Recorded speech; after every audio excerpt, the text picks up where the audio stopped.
गुरुग्राम में आयोजित उच्च स्तरीय बैठक में एनसीआर में प्रदूषण कम करने के लिए व्यापक रणनीति पर मंथन किया गया। इस दौरान गुरुग्राम के तमाम विभाग के साथ साथ केंद्रीय सरकार के अधिकारी भी शामिल रहे। केंद्रीय पर्यावरण मंत्री भूपेंद्र यादव ने कहा कि वायु गुणवत्ता में सुधार के लिए ठोस एक्शन प्लान तैयार किया गया है। उन्होंने अधिकारियों को वाहन उद्योग और निर्माण कार्यों से होने वाले धूल प्रदूषण पर सख्ती से नियंत्रण सुनिश्चित करने के निर्देश दिए। समीक्षा बैठक में कचरा प्रबंधन, पराली निस्तारण और सड़कों की नियमित मैकेनिकल स्वीपिंग की भी विस्तार से समीक्षा की गई। भूपेंद्र यादव ने कहा कि प्रदूषण नियंत्रण केवल सरकारी प्रयासों से संभव नहीं है, इसके लिए आम लोगों की भागीदारी भी जरूरी है। उन्होंने सिंगल यूज प्लास्टिक के इस्तेमाल को रोकने के लिए जन भागीदारी बढ़ाने के लिए अपील की। केंद्रीय मंत्री ने बताया कि पुराने और अधिक प्रदूषण फैलाने वाले वाहनों की स्क्रैपिंग नीति को प्रभावी तरीके से लागू किया जाएगा ताकि प्रदूषण के स्तर को कम किया जा सके।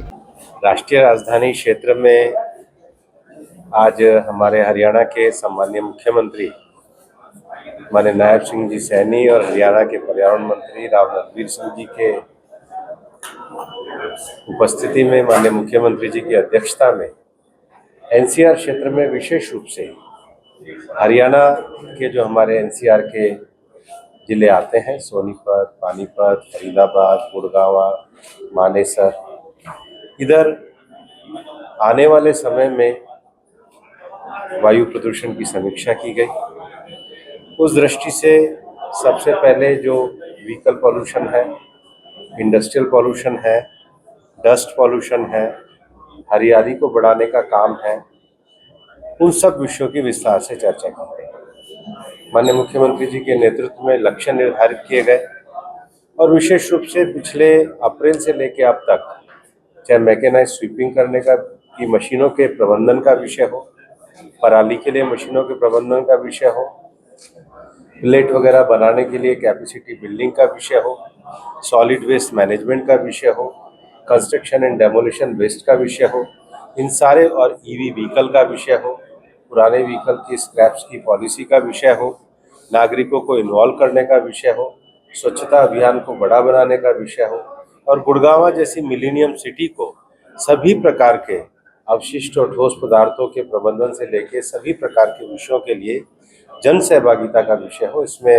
हरियाणा सरकार ने मुख्यमंत्री जी के नेतृत्व में काफ़ी अच्छा कार्य किया है। उनकी समीक्षा की गई। माननीय मुख्यमंत्री जी ने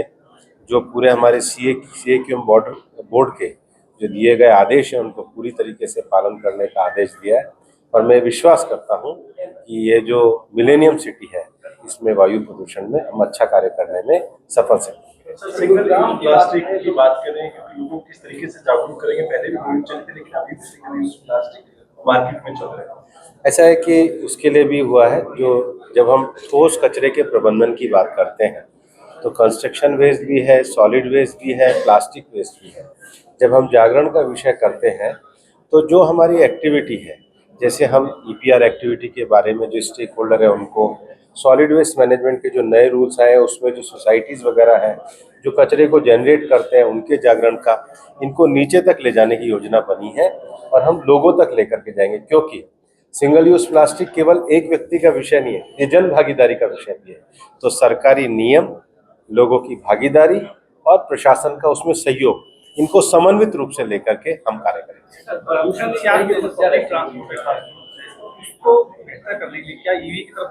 ईवी की तरफ भी जा रहे हैं। दूसरा एक जो बहुत अच्छा निर्णय लिया है कि जो रैपिड जो ट्रांजैक्शन का मूवमेंट है उसको आगे बढ़ाने का, पुराने व्हीकल को बदलने का, और सबसे बढ़िया बात है कि हरियाणा ने जो अपने चार्जिंग स्टेशन लगाने के जो लक्ष्य दिए थे उसको 90% हासिल करने का काम किया मुख्यमंत्री जी के नेतृत्व में। बड़े स्तर पर चार्जिंग स्टेशन है, क्योंकि आप ईवी तो ले आओगे लेकिन उसके लिए जो बेसिक फैसिलिटीज चाहिए उसकी तरफ भी मुख्यमंत्री जी के नेतृत्व में इसको आगे बढ़ाने का काम।